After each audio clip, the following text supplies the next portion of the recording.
ಆಗ ಈಶ್ವರ ದೇವರನ್ನ ಅನುಗ್ರಹಕ್ಕಾಗಿ ತಪಸ್ಸು ಮಾಡುತ್ತಾ ಇದ್ದಂತಹ ಸಂದರ್ಭದಲ್ಲಿ ದೇವಲೋಕದಿಂದ ಬಂದಂತಹ ಸ್ತ್ರೀಯ ಮುಖೇನವಾಗಿ ನೋಡುತ್ತಾ ಇದ್ದ ಹಾಗೆ ಕಾಲಬದಿಯಲ್ಲಿ ಮಗುವೊಂದು ಜನನ ಆಯಿತು ಅಂತಾದ್ರೆ ಒಂದು ಕಡೆಯಲ್ಲಿ ನಮ್ಮ ಉತ್ತರಾಧಿಕಾರಿಯೊಬ್ಬ ಹುಟ್ಟಿದ್ದಾನೆ ಅನ್ನುವಂತಹ ಸಂತೋಷ, ಆದರೆ ಜೊತೆಗೆ ತಪಸ್ಸಿಗಾಗಿ ಬಂದಂತಹ ನನ್ನ ತಪಸ್ಸು ಭಂಗ ಆಯಿತು ಅನ್ನುವಂತಹ ಚಿಂತೆ, ನಾಚಿಕೆ, ಇದೆರಡನ್ನೂ ಹೊತ್ತಂತಹ ಅಯ್ಯನವರು ನನ್ನನ್ನ ಅಲ್ಲಿಯೇ ಬಿಟ್ಟು ತೆರಳಬೇಕಾದಂತಹ ಒಂದು ಸಂದರ್ಭ ಬಂತು. ಆಗ ನಮ್ಮ ಗುರುಗಳು ಬಂದವರು ನನ್ನನ್ನು ಆರಿಸಿದರು. ನಮ್ಮದೇ ಆದಂತಹ ಆಶ್ರಮದಲ್ಲಿ ವಿದ್ಯೆಯನ್ನು ಕೊಟ್ಟು ನನ್ನನ್ನು ಬೆಳೆಸಿದರು. ಮುಂದೆ ಪಾಂಚಾಲದ ಉತ್ತರಾಧಿಕಾರಿ ನೀನು ಅನ್ನುವಂತಹ ಹಂಬಲವನ್ನು ನನ್ನಲ್ಲಿ ಸ್ಥಾಪಿಸಿದರು. ಬೆಳೆಯುತ್ತಾ ಬಂದೆ. ಈ ನಮ್ಮ ಸಾಮ್ರಾಜ್ಯವನ್ನು ಉತ್ತರಾಧಿಕಾರಿಯಾಗಿ ಆಮೇಲೆ ಪಟ್ಟದಾಧಿಕಾರಿಯಾಗಿ ಏರಿದ ಮೇಲೆ ಹೇಗೆ ನಡೆಸಿಕೊಳ್ಳಬೇಕು, ಹೇಗೆ ಆಡಳಿತವನ್ನು ಮಾಡಬೇಕು, ನಮ್ಮ ಮಂತ್ರಿಗಳ ಜೊತೆಗೆ ಚರ್ಚಿಸ್ತಾ ಒಂದು ಅಭೂತಪೂರ್ವವಾದಂತಹ ರಾಜ್ಯವನ್ನಾಗಿ ನಿರ್ಮಾಣ ಮಾಡಿದೆ.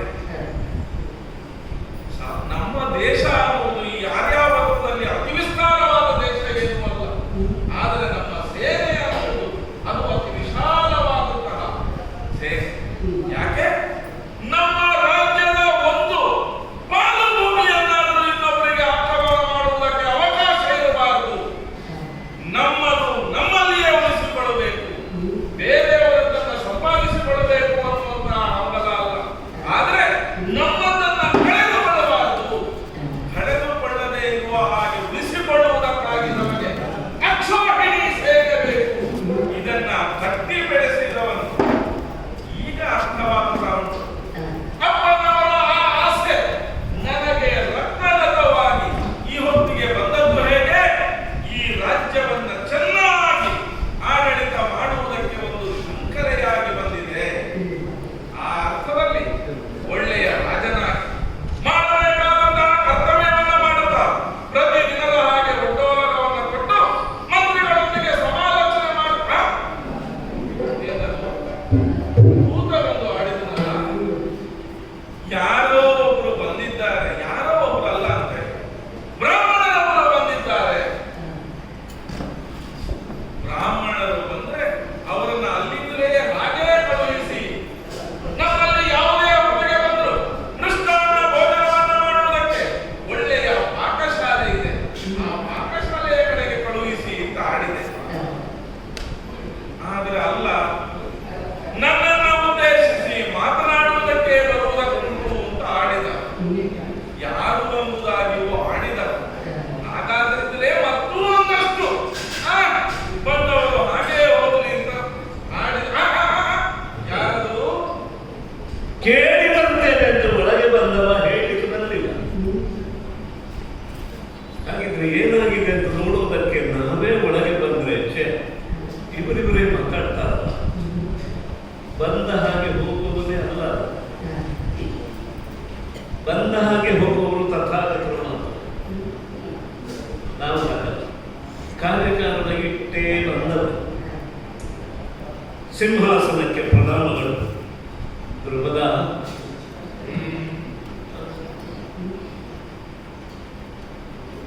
ನಾನು ಬಂದಿದ್ದು,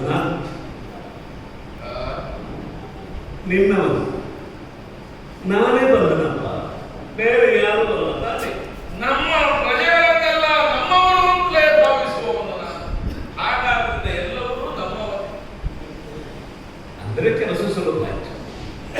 ಎಲ್ಲರೂ ನಮ್ಮವರೇ ಆದರು. ಆ ಎಲ್ಲ ನಮ್ಮವರಲ್ಲಿ ನನ್ನವನು ಒಂದು ಸೌಲಭ್ಯ, ಹತ್ತಿರವಾದಂತಹ ಸಂಬಂಧವನ್ನು ಇಟ್ಟುಕೊಂಡು ಮುಖ ನೋಡ್ಲಾರಿಯ, ಮುಖ ನೋಡಿದರೆ ಅಂತ ಆಗ್ತದೆ.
ಮುಖವನ್ನು ನೋಡ್ತಾ ನಾವು ಬೆಳೆದವರು, ನೋಡುವುದಕ್ಕೆ ಬೆಳೆದವರು, ನೋಡ್ತಾ ಬೆಳೆದವರು, ಬೆಳೆದದ್ದೇ ನೋಡುವುದಕ್ಕಾಗಿ. ಬಹಳ ಕಾಲ ಆಯಿತು ಅವರ ಮುಖವನ್ನು ನೋಡಲಿಲ್ಲ. ಅಂದು ನನ್ನ ಮುಖ ನೋಡದೇ ಇದ್ರು ನನಗೆ ಬೆಳಗಾಗ್ತಿದೆ, ನಿನ್ನ ಮುಖವನ್ನು ನೋಡದೇ ಇದ್ರು ನನಗೆ ಬೆಳಗಾಗ್ತಿರಲಿಲ್ಲ. ಸೂರ್ಯನ ಮುಖವನ್ನು ನಾವು ನೋಡಿದ ಮೇಲೆ ಪರಸ್ಪರ ಮುಖ ನೋಡ್ಬಿಡ್ತೀವಿ. ಹುಣ್ಣಿಮೆಯ ರಾತ್ರಿ ಬಂತು ಅಂದ್ರೆ ನಾನೇ ಅವರು ನಿನಗೆ ಶಶಾಂಕನನ್ನು ತೋರಿಸಿದ್ದೆ. ಅವರ ನೋಡು ಪೂರ್ಣ ಚಂದಿರ ಅಲ್ಲಿ ಬಂದ ಅಂದರೆ ನಾನು ತೋರಿಸೋದು ನೀವು ನೋಡೋದು, ನೀನು ನೋಡುವ ಹಾಗೆ ನಾನು ತೋರಿಸೋದು. ಹಾಗೆ ಒಬ್ಬರನ್ನೊಬ್ಬರು ನೋಡಿ ಆ ಪದವೇ ಬಹಳ ಮನೆ ಮಾತು. ನೋಡಿ ನೋಡಿ ಬೆಳೆದವರ, ಬೆಳೆಯುವುದಕ್ಕೆ ಹಿಂದೆ ಮುಂದೆ ನೋಡಿದವರ, ನೋಡುತ್ತಲೇ ಬೆಳೆದವರು. ಈಗ ನೋಡೋದಿಲ್ಲ, ನೋಡುವುದಕ್ಕೆ ಪ್ರಮುಖವಾಗಿ ಎಂದು ಕಣ್ಣುಗಳು.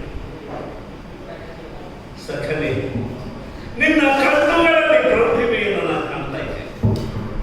ಸಾವಿರದ ಕಣ್ಣು. ಒಬ್ಬ ರಾಜನಾದವರು ಸಾವಿರದ ಕಣ್ಣನ್ನು ನೋಡ್ಬೇಕು. ಸಹಸ್ರಾಕ್ಷ.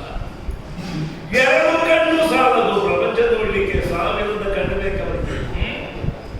ಪ್ರಜೆಗಳಿಗೆ ಒಂದು ಯೋಗಕ್ಷೇಮ ಕಲ್ಪನೆ ಮಾಡಬೇಕು ಅಂತಂದ್ರೆ ಸಾವಿರದ ಕಣ್ಣೆ. ನಿನ್ನ ಕಣ್ಣಲ್ಲಿ ಅಂತಹ ಪ್ರೌಢಿಮೆಯನ್ನು ನಾನು ಗಮನಿಸ್ತಾ ಇದ್ದೇನೆ. ನೋಡು, ನನ್ನ ತೋಳು ನೋಡಿದ್ರೆ ಗೊತ್ತಾಗ್ತದೆ. ಹರಿದು ಹೋದಂತಹ ತುರಿಯನ್ನು ಎಷ್ಟು ಹೇಳಿದ್ರು ಮುಚ್ಚುತ್ತಿಲ್ಲ. ಈ ತೋಳನ್ನೇ ಅದನ್ನು ನೀವು ನೆನಪಾಗಿ ಬಳಸುತ್ತೆ. ಗುರುಕುಲದಲ್ಲಿ ಮಲಗುವುದಕ್ಕೆ ಚಾಪೆ ಮಾತ್ರ. ನನಗೆ ಕೊಟ್ಟ ಚಾಪೆ ನಿನಗೆ ಸಾಕಾಗ್ತಿತ್ತು, ಅಥವಾ ನಿನಗೆ ಕಲ್ಪಿಸಿದ ಒಂದು ಕಟ ಚಾಪೆ ನನಗೂ ಸಾಕಾಗ್ತಿತ್ತು. ಬೆನ್ನಿಗೆ ಬೆನ್ನು ಕೊಟ್ಟವರು ನಾವು, ಬೆಂಬಲವಾಗಿ ನಿಂತವರು. ಬಾಲ್ಯ ಹಂಬಲ ಮಾತ್ರ ಇರ್ತಿತ್ತು, ಬೆಂಬಲ ಇರ್ತಿರ್ಲಿಲ್ಲ. ನನ್ನ ಬೆನ್ನಿಗೆ ನಿನ್ನ ಬಲ, ನಿನ್ನ ಬೆನ್ನಿಗೆ ನನ್ನ ಬಲ, ಬೆಂಬಲ. ನಮ್ಮ ಹಂಬಲಗಳಿಗೆ ಬೆಂಬಲವಾಗಿ ನಾವು ಪರಸ್ಪರ ಬೆಳೆದವರದ. ನನ್ನ ಬೆನ್ನಿಗೆ ಒಮ್ಮೆ ನೀನು ಬೆನ್ನು ಕೊಡು, ನಿಮಗೆ ಅರ್ಥ ಆಗ್ತದೆ. ಆ ಬೆನ್ನಿನಲ್ಲಿರುವ ಬೆಚ್ಚನೆಯ ಕಾಲು ಅದು ಎಂಥ ಶಕ್ತಿ, ಆತ್ಮವಿಶ್ವಾಸವನ್ನು ಕೊಡುತ್ತದೆ ಅಂತ.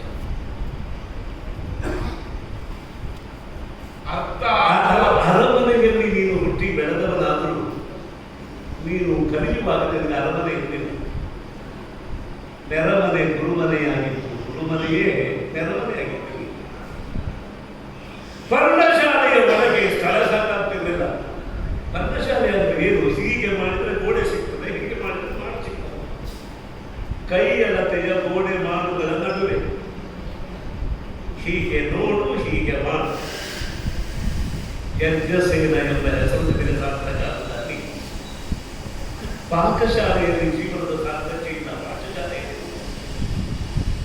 ಚಾಲನೆ ಹೇಳ್ತಾನೆ. ಪಾಕಶಾಲೆಗೆ ಹೀಗೆ ಹೋಗುವುದು. ನಾವು ಪಾಠಶಾಲೆಯಿಂದ ಬಂದವರು ಬೇಗ ಪಾಕಶಾಲೆಗೆ ಹೋಗ್ತೇವೆ. ಹೋಗುವಾಗ ನಮಗೆ ಸತೀರ್ಥ್ಯರನ್ನ ಬೇಕೋ ಬೇಡ ಬೇಕಾದ್ರೆ. ಆದ್ದರಿಂದ ಪಾಕಶಾಲೆಯ ಕಡೆಗೆ ಹೋಗ್ತಿಲ್ಲ, ಪಾಠಶಾಲೆ. ಆಚಾರ್ಯರು ಎಲ್ಲಿದ್ರು ಅದೇ ಪಾಠಶಾಲೆ. ಈ ತೋಳು ನೋಡುವುದು ಹೇಳಿದ್ವಿ ಯಾಕೆ ಅಂತಂದ್ರೆ, ಪ್ರಾತಃ ಕಾಲದಲ್ಲಿ ತಮ್ಮ ಒಂದು ಕುಳಿರು ಗಾಳಿ ಬೀಸುವ ಚಳಿಯಲ್ಲಿ, ಮೈ ಕೊನೆಯುವ ಚಳಿಯಲ್ಲಿ ತಣ್ಣೀರು ಬೀಳುವಾಗ ನಿನ್ನನ್ನು ಬಲವಾಗಿ ಹಿಡ್ಕೊಳ್ತಿದ್ದಾರೆ.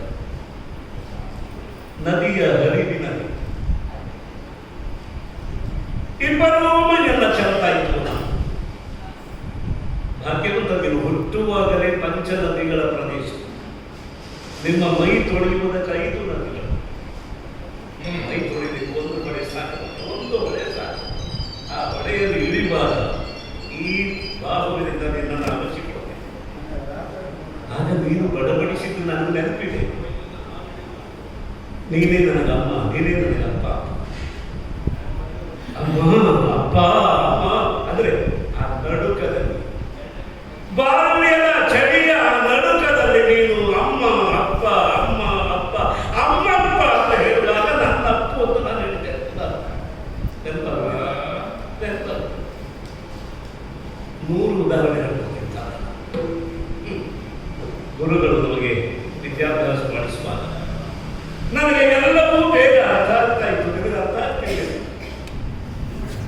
ಕ್ಷತ್ರಿಯರ ಮಕ್ಕಳು ನಿಮಗೆ ಅರ್ಥ ಆದರೂ ಒಂದೇ ಕಾಣುತ್ತೆ, ಬೇರೆ ಬೇರೆ ಅರ್ಥಗಳು ಬರುವುದಿಲ್ಲ. ಆಗ ನಮ್ಮ ಗುರುಗಳು ಮತ್ತೆ ಬಂಧುಗಳು ಚಿಕ್ಕ ಗುರುಗಳು ಹೇಳ್ತಿದ್ರು, ಸ್ವಲ್ಪ ಈ ಗುರುಗಳನ್ನು ನೋಡು, ಬುದ್ಧಿವಂತರು, ಆದರೆ ಗ್ರಹಣ ಸ್ವಲ್ಪ ಬೆಲೆ ಧಾರಣ ಹೆಚ್ಚು, ಅವರಿಗೆ ಒಳ್ಳೆಯ ಗ್ರಹಣ ಆಗುವಾಗ ನೀನು ಮಾಡು. ನಾನೇನು ನಿನಗೆ ಗ್ರಹಣವಾಗುವಂತೆ ಮಾಡಲ್ಲ, ನೆನಪಾಗುವುದಿಲ್ಲ. ಅರ್ಥ ಆಗದ ಹಾಗೆ ಮಾತನಾಡುತ್ತೇನೆ ಅಂತ ಏನಾದರೂ ಶಪಥ ಮಾಡಿ ಬರ್ತಾವ ನೀನು? ಅಲ್ಲ, ಜೀವನದ ಅನುಭವ ಅರ್ಥ ಆಗುವುದಿಲ್ಲ. ಚೆನ್ನಾಗಿ ಮಾತನಾಡುವಾಗ ಎಲ್ಲಿಯಲ್ಲೋ ಕಥೆ ಹೇಳ್ತೀವಿ ಅಂತ ಭಾವಿಸ್ತಾ ಇದ್ದೆ. ಆಗ ಕಥೆಯ ಮಧ್ಯದಲ್ಲಿ ನಾನು ನೀನು ಅಂತ ಭಾವಿಸ್ತಾ ಬೆರೆಸ್ತಾ ನಮ್ಮದೇ ಕಥೆ ಅನ್ನುವ ರೀತಿಯಲ್ಲಿ ನಿರೂಪಿಸ್ತಾ ಇದ್ದೆ. ಯಾವ ಗುರುಕುಲ, ಯಾವ ವಿದ್ಯಾರ್ಥಿ, ಯಾವ ಗುರುಗಳು, ಎಲ್ಲಿಯ ಕಥೆ? ಸಖನೆ ನೀನು ಎಂಟು ಸೇನ ಅಲ್ಲ ಕೇಳ್ದ, ನೀನು ಎಂಟು ಸೇನನೆ ಧ್ರುವದ ಮರದ ಬುಡದಲ್ಲೇ ನಿಂತವನು ನೀನು, ಮರದ ತುದಿಗೆ ಏರಿದವನು ನಾನು.